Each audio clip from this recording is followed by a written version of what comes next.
Du refus de la misère. Et avec l'inflation, les Français se tournent de plus en plus vers les œufs. C'est la protéine la moins chère. Les œufs de poule en cage défient d'ailleurs toute concurrence, même si les distributeurs avaient pris l'engagement de ne plus en vendre d'ici à 2025. Dans notre région, l'entreprise Coquille a décidé de bannir les cages et libérer les poules. Enfin, presque.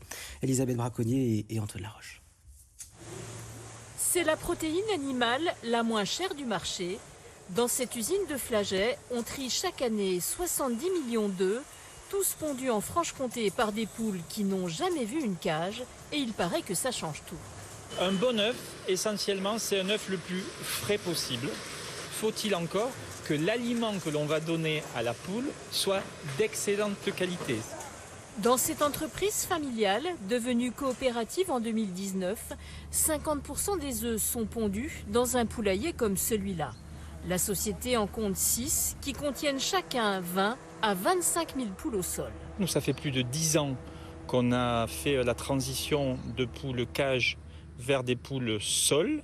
C'est-à-dire, au lieu d'être en cage, les poules sont en volière, elles sont en liberté et elles ont même, vous le voyez derrière moi, un jardin d'hiver qui permet aux poules d'être en liberté dans un environnement fermé pour des questions de biosécurité. Mais la poule cage ne devrait pas exister si on voulait véritablement respecter la notion de bien-être animal. Pour répondre à la demande exponentielle des consommateurs, l'entreprise a choisi de développer des élevages en plein air, bio ou non, à proximité de Flagey, comme ici, à Cette-Fontaine. Ici, au Gec du Morocher, on a 15 000 poules. C'est un bâtiment qui est conçu pour un élevage plein air. Il y a un parcours de 6 hectares.